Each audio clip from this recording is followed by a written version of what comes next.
the one time. It's the family bloodline.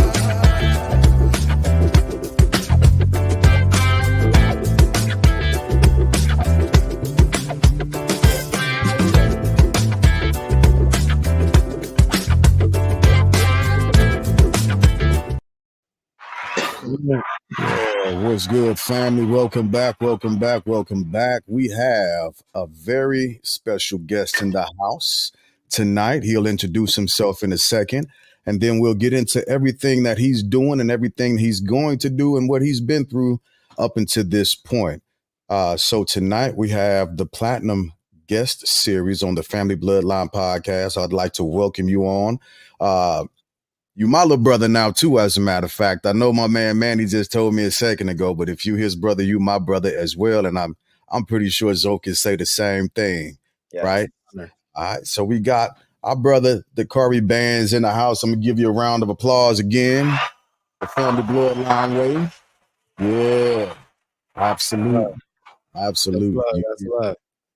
You get that. So before we go too far, and I don't want to take up the time because this is not about me, it's about you.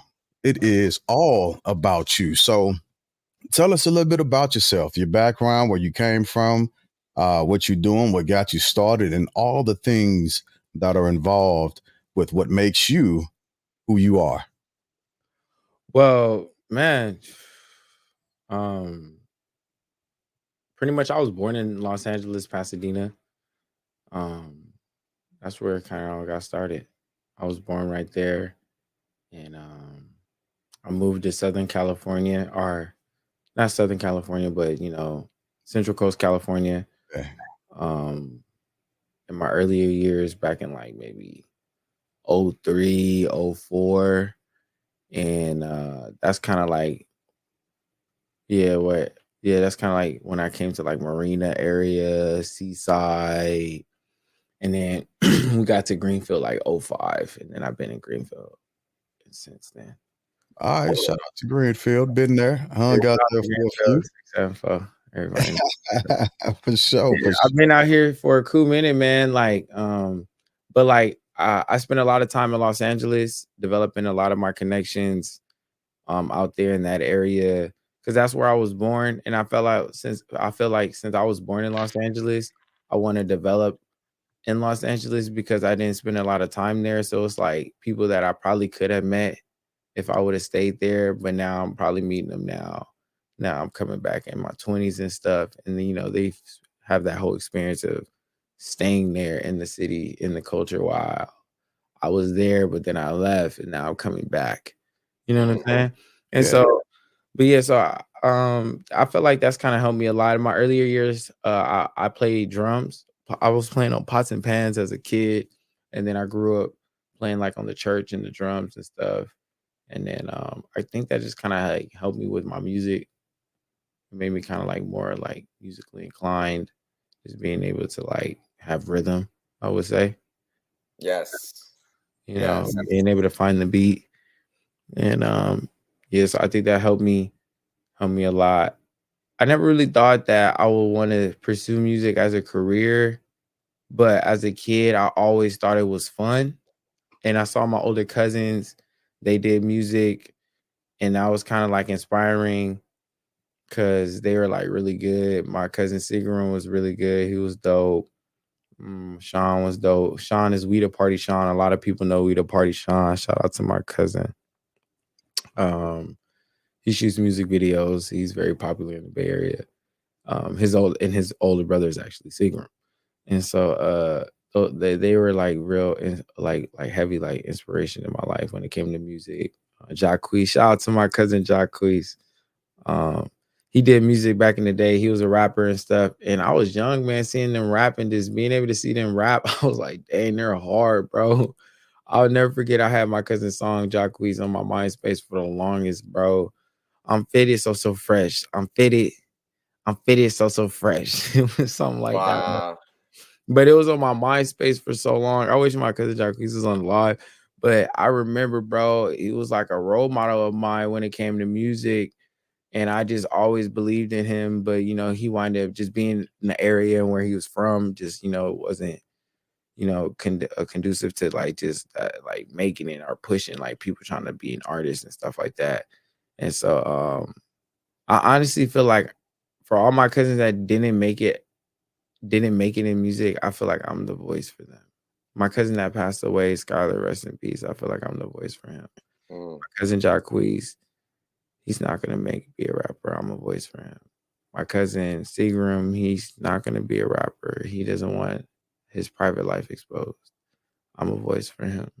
You know what I'm saying? I'm a voice for like all my family members that were doing it before me, but didn't do it this way. Sean, he didn't rap. He wound up taking the videography route, and now people know him for shooting videos.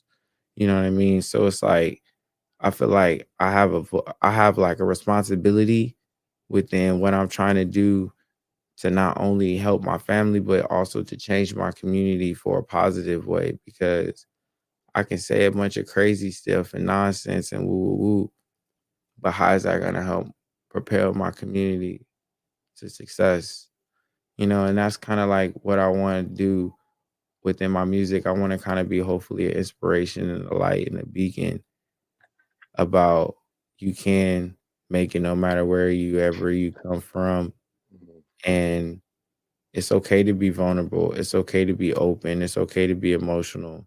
You know what I'm saying? Because at the end of the day, yeah, we're men and we're expected to be hard and not show emotion, but we still do have these emotions at the end of the day, you know? Yeah, absolutely. Wow. We talked about that on one of my previous podcasts. Male tears aren't weakness is what it was called. If you ever get Right. the time, I remember that one. I yeah, do recall. yeah, it was Well, super dope. So what you got? well, thank you so much for taking the time and talking to us, the DAKARIBANZ. You know, I got the pleasure of meeting this young artist that's really doing a lot of heavy duty work in terms of his energy is genuine. You know, right off the gate, you know, James, I've been in music, you know, productions, right, in Mexico, in the United States. And then Manny has the connections of Colombia, Puerto Rico. James, you have your connections as well with music. So overall, like, you know, we have a way of understanding when we meet someone that is gifted and talented that it's real exciting, right? It's a energy when you meet with multi-level, you know, intelligent beings, and they're working with A Manny, me B, and we're starting this new realm. It just feels like a dream come true, to tell you the truth, Dakari fans, because as me, the person that when I first started trying to figure this thing out of like I shouldn't be in this desk trying to do what have you for his corporation. I should be doing some kind of creative process. And, you know, I met Manny. And then fast forward to like 5, 6 years later, you know, James as well started developing, you know, the Family Bloodline. And now that I see you working with Manny, and even last night, I don't know if you know this, James, but last night was a historic event with Danny V. But I saw DAKARIBANZ, the way that he was expressing behind the camera before the interview happened. We jumped on live, right? And the whole world for a little bit got to see this behind the scenes moment. And I was like, this is a historic moment because we're like locking in, right? And so tell me right now, as you're sitting in the studio, how do you feel as an artist? You talked about being vulnerable, and this is kind of like a heavy loaded question. Sorry, my questions are like encyclopedias, but we're really trying to get in depth for the audience out there. Why does your audience matter to you personally? I know that it's genuine. Why, when you have an authentic listener, yo, I know your music. I was listening to this. How do you feel when that interaction comes into play after going full circle? We talked about how your family, you're the voice, but how do you feel with that heavy responsibility, Akari? I told you, bro, it's encyclopedia time, bro. But now, how do you genuinely feel right off the gate? One word to describe this moment coming full circle. Brought to you by Circle Audio. You know what I mean? I'm blessed. Mm. Because I know a lot of people wish they could be in the position that I'm in, and I know that they wish they could be here, but they can't or whatever. So I'm blessed, bro. Honestly, I just thank God for the opportunity. I just thank God for putting me here. I thank God for blessing me with the talent and just giving me the will and the ability and the skill and just the humbleness to further the skill and to just be able to do it, honestly, really. And for all my people that tune in and like my core fans that really like listen to my music and that like my music, man, like it's for them. You know what I mean? It's not for me. I do my music. I make music for them. I do it for them. The people that I'm trying to reach are hopefully, you know what I mean, single fathers, you know what I mean? Single mothers, you know what I'm saying? Because, I'm a single father, you know what I'm saying? My baby mothers are technically single mothers. They're not married. Right. You know what I mean? And so, I make music for people that are, going through different things and such like that in that nature. And so I'm speaking to kind of like those people, young adults and stuff like that. And so I just hope when they hear my music that it can hopefully impact them in a positive way to maybe like, you know, put down whatever they're going through and take a different route, or just maybe like hopefully bring them comfort within the situation that they're in. You know what I mean? That they're not alone, you know? For example, like Danny V was here yesterday. I like Danny V and I was listening to his music. And what I like about his music so much, bro, is that he's such a real nigga, bro. He'll tell you that he's still whipping a Honda. I like that. Oh my And gosh. because it's like, honestly, bro, like you don't gotta front. You don't have to lie. You don't gotta talk about what you don't have, because music is self-expression of who you are. Wow. You feel me? In your current state, you know what I mean? Or it's life updating. It's what's like, who you are, you know what I mean? If it's the Bugatti and the Lamborghini and it's this and that, but you don't have any of these objects right now, then it's like, really, who are you? You feel what I'm saying? Because Oh my gosh, bro. That was fire. Say that again, bro. Repeat that. Well, like break that down right there. What you just said, because you just said Bugatti out of nowhere. I'm like, whoa, that's a right. Because it's like a lot of people talk about these things in their music and this and that and yada yada. And an artist might say that, I'm speaking into the future or whatever, this and that, and that's cool. But it's like, you know what I mean? But who are you right now? You know what I mean? What are you going through right now? What is making you become an artist? What do you have to say that's gonna say what do you have to say that's gonna make me want to listen? You feel what I'm saying? Why am I gonna listen to what you have to say? And that's something that my older brother has even put me on to now with my music. He says, who are you making music for? And why do you think they'll like it? And I can't remember the other one, but he's like, yeah, it was like, yeah, who are you making music for? Why do you think they'll like it? And no, and he said, how much would you sell it for? That's what he says. Wow. And how much would you sell it for?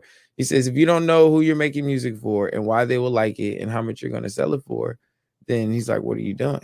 You don't know what you're doing. And it's kind of taken me quite some time to get to where I'm at to where I am now, because before I used to want to move fast, and not understanding the repercussions of my actions. But now that I'm older and I have kids, my kids listen to my music, or at least my oldest son does, and he will sing my lyrics back. You know what I'm saying? That's different, bro. But Oh my God. 5 years ago, I was making music. My son wasn't singing my lyrics back to me, bro. Right. But now, 5 years forward, I'm making music still. But now my son's in a position where he can comprehend my lyrics and he can sing them back to me. What am I saying? You know what I'm saying? Absolutely. Because now it's not about me anymore. I have a kid that's going to listen to my music and he's going to sing my lyrics, bro. Am I going to be saying things or anything that's going to like that I would want my kid to be saying. You know what I mean? And it's like now it's like I feel like my responsibility more as an artist has even risen more because now I'm more conscious about what I want to say and what I'm going to say because I know that it's not just for me anymore. You know, I have a son that wants to listen to my music and jam out. You know what I'm saying? I have a son that's younger than him that's gonna eventually want to jam out to the music when he gets of age, you know. And it's not gonna be just for those kids, for my kids. It's gonna be for the kids over there, like you guys said, we're worldwide. You know what I mean? Absolutely, absolutely. That's great. That's profound. Actually, it's accountability. It's responsibility. Looking accountability in the face, and then you have to hear it. Right? You are the accountable person, Correct. responsible for putting the lyrics out, and that those lyrics are being said back to you in real time by your son. That's the responsibility that's looking back at you. So it's accountability, having responsibility, look back at them. Now you've got to reflect on what you're actually doing, how it reverberates, how it's going to look, who it affects, how it's going to affect and infect the persons that are listening to it, your actual audience. And that does, and it should, and it will change um, how you want your art to be perceived, and Right. it'll interact with your art a lot differently. That's perfect. That's good, man. I appreciate that. A lot of people are not aware of like life and death is in the power of the tongue. And Absolutely. so when we listen to a lot of these songs, yada yada, it's like spells, bruh. Like when there are words or with the things that are being said, you know what I mean? And when we repeat them back and stuff. And a lot of people don't understand that, bro. There's a rapper, like for example, Juice World. My people know who Juice World is. He was one of the rappers that said he'll die by 21. Mm. Right. At 21, guys. You know what I'm saying? And so it's like you're saying these things, bro, but you know, we're saying that, but it says in the word of God that life and death are in the power of the tongue. So if like his word, the word, like believe it or not, I don't care. Like it's the living word, bro. If it says this and this is what it is, bro, and this is gonna be the evidence of it. Because this is the evidence of it. You know what I mean? Mm. Rich homie Quan. I don't know if y'all familiar. He just died today. Oh, Overdose. I did not Yeah. know that. I Rich haven't read homie that yet. Quan. Wait, who? I'm Yeah, sorry. rest in peace to Rich homie Quan, man. Absolutely. Condolences to the family. Wow, I'm so sorry to hear Yeah, this another news. big artist that just passed away, man. And it's sad, bro. It's sad, you know what I mean? And then that's why it's like me, like being who I am and knowing that, understanding that we have a weight and responsibility on our shoulders of promoting like a positive message. You know what I'm saying? Like we're gonna have people promoting the boom boom pow pow pow pow pow, but we can only promote that for so long, bro, until all of us are gone. You feel Yeah. me? You know what I'm saying? Like, you feel me? That only is gonna be. I know that's cool, bro. That's cool. Sure, you know what I mean? Woo woo. That's all cool. I get you, bro. But that's what they want us to be, bro. Dumb, uneducated. So therefore, we could just be filling up the jails. They Mm. want us and killing each other, bro. That's what they want. They want us to kill each other, bro. They want us to be dumb. They want us to be uneducated so we can go to jail. And then that's the reason why they allow the rappers to blow up who they allow to blow up because they want us to stay dumb. Like for sure, for sure. They want us to stay dumb. Notice the female artists that all blow up are only selling lust and sex. None of these females are selling nothing else. All of them. Every single female artist, bro, that's popping, bro. I love them all too. You feel me? Yeah. But it's like, you That is feel me? right. But, Yeah. but that's what it is. You feel me? Lauryn Hill was the only artist at the BET Awards that had clothes on, and she's Bro, an you're like OG. reading my mind right now, And bro, she's been because an OG, and that's who she's always been, though. it's crazy because I remember, sorry, pardon me for the interruption, Dakari, but this artist, Lauryn Hill, I remember she was one of my first influences in terms of female hip hop.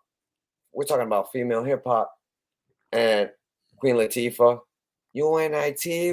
That was on heavy rotation. And I remember her preaching MC Light about respect and unity. Hip hop originally is about unity, right? Right. I mean, the elements of hip hop is to unite, the people, what have you. It's one of the most powerful rhythms. I mean, in terms of genres, I remember when I first went to LA and they said for the first time in music history, hip hop now surpasses rock music in terms of money generation, Mhm. uh, in terms of influence. Everybody, let's just face it, hip hop is too legit to quit. At one point they said that, Wow, you know, Zo, Yeah. get that. Keep pushing. because it's true, man. Like, look, don't hate the player, hate the game, Yeah, right? I'm from Yep. Chicago, so your actions are always gonna speak more, 10 times fold, like the silence of your actions. Did you guys see what he just did right there? We're talking about like real artistry. Real artistry sometimes takes time to hit us in the membrane, right? To Mhm. really hit us the subconscious of how a building is supposed to represent our subconscious. A song is supposed to represent you.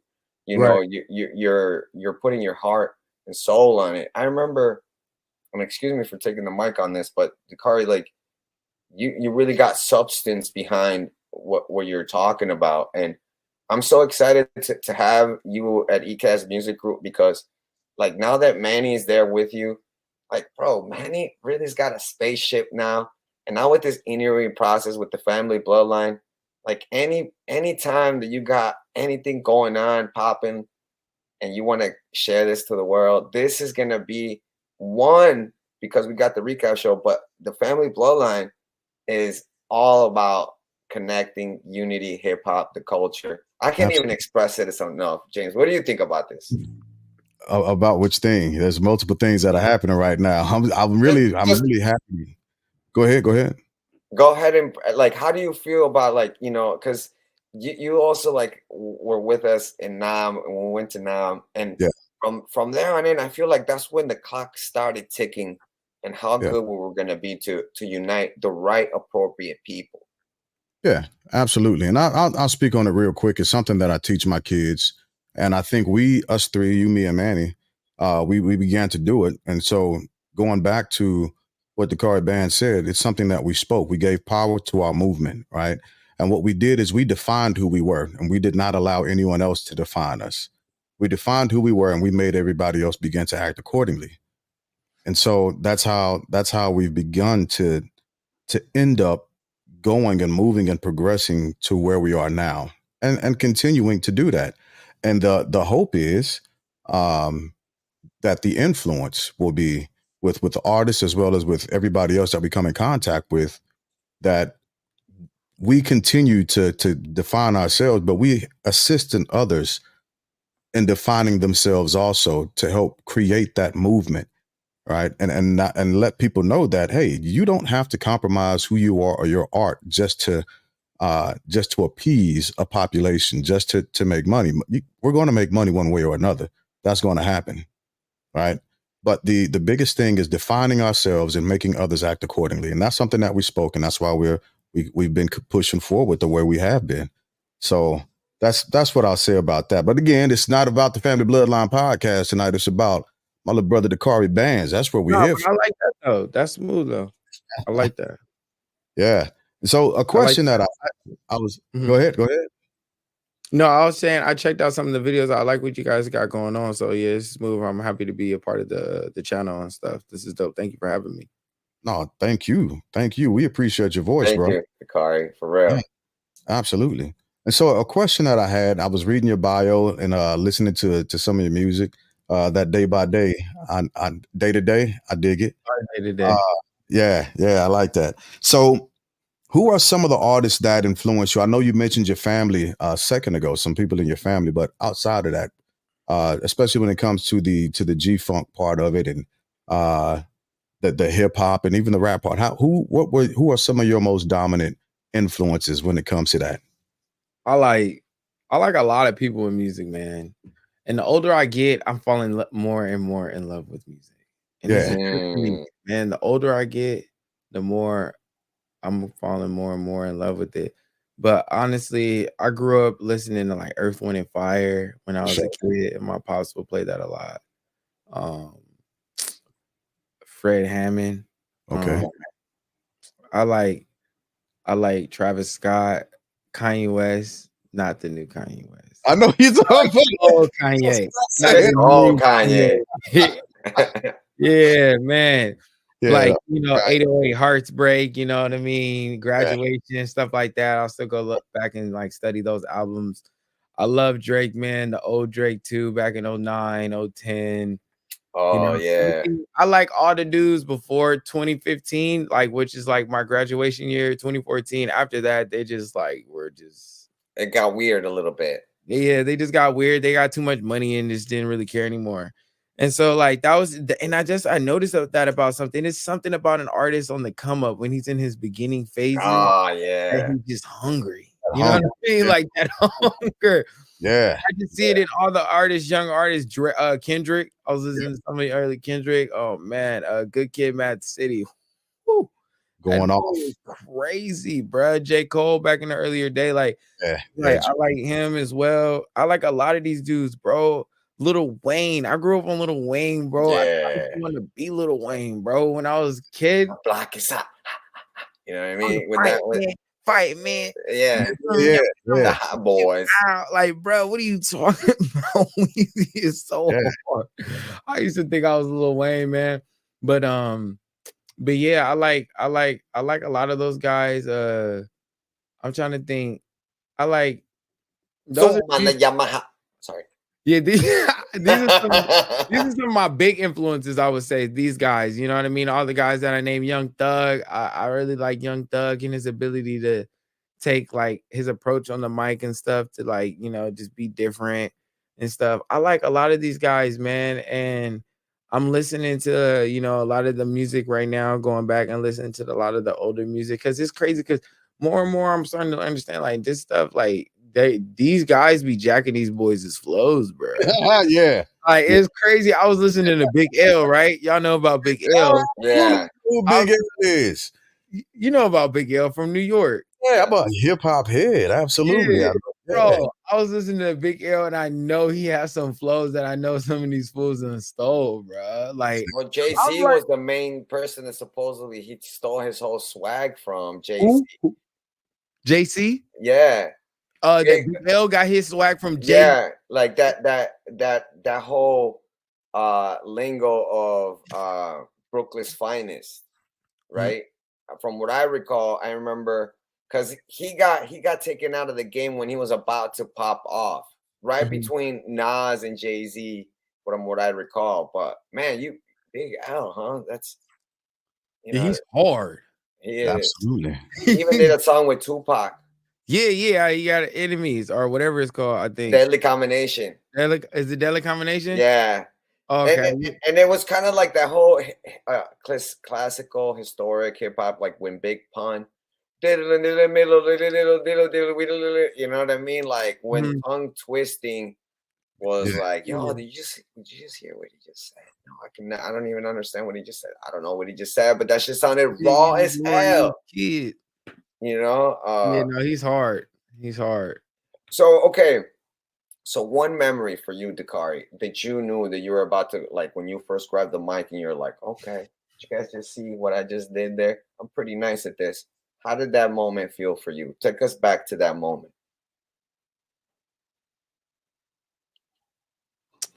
Honestly, the moment that I felt like that I was going to be able to do music forever was the moment I did